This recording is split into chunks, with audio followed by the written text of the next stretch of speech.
On Thursday night, the one-year anniversary of the attack on the U.S. Capitol, CNN hosted an event at the Capitol to talk about that horrible day.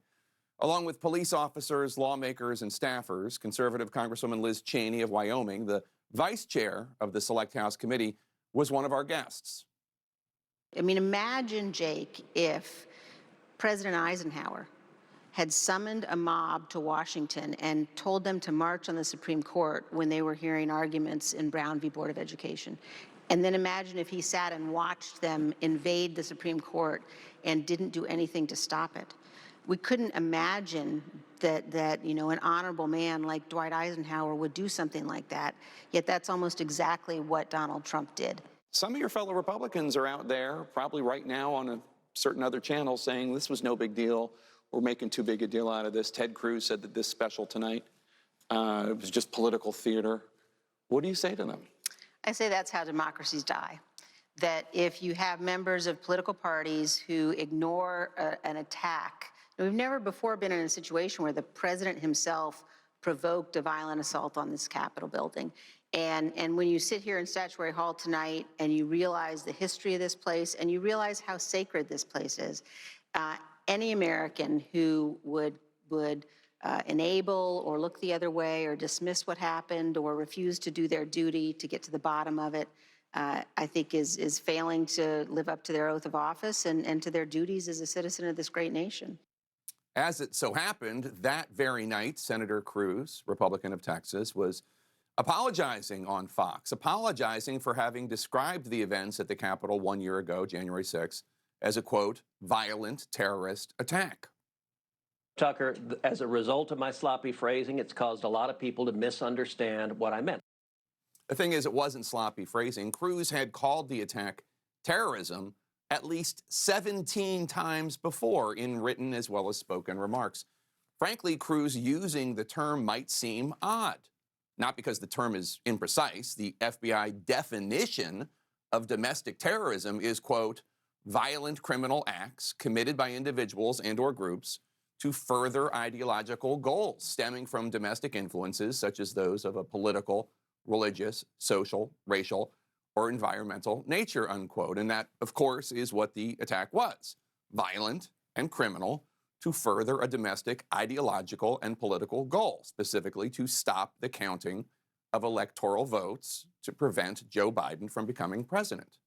No, what's odd is that Cruz is voicing opposition to the activities of January 6th because they were in part inspired by his actions, by his role, and that of Missouri Republican Senator Josh Hawley, and objecting to the counting of electoral votes for Joe Biden, which was all part of the twisted kabuki theater that helped inspire and incite the very people who attacked the Capitol, including these individuals ransacking desks in the Senate chamber, including Cruz's desk, as captured by The New Yorker.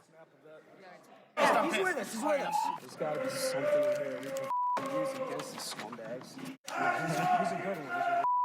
Him and LOLOL or whatever. Cruz, I think Cruz would want us to do this, so yeah, absolutely. I think we're good. He's with us. He's with us.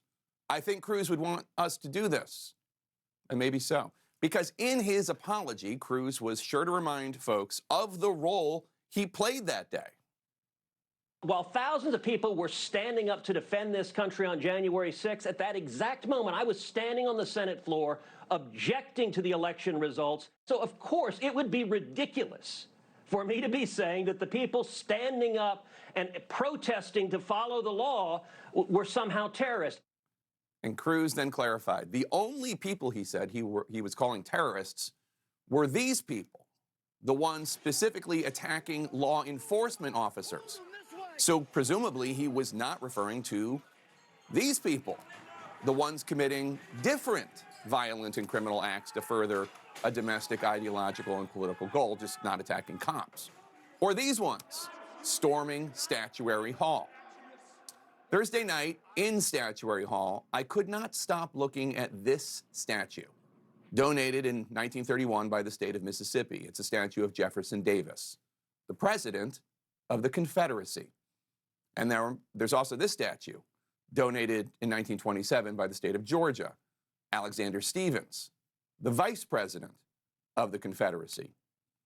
two leaders of the fight for states to have the legal right to own and enslave Black Americans. Two individuals honored right now as this nation honors so many of its traitors who fought for that disgusting cause. We literally have military bases right now named after losing generals who fought for the wrong, immoral, losing side. So Thursday night, as I sat in Statuary Hall looking at these two tributes to traitors, I thought about all the times I heard in the last year people say about January 6th, this is not who we are. Actually, the advocacy of political violence to achieve warped ends that treasonously betray the ideals of this country, democracy, equality.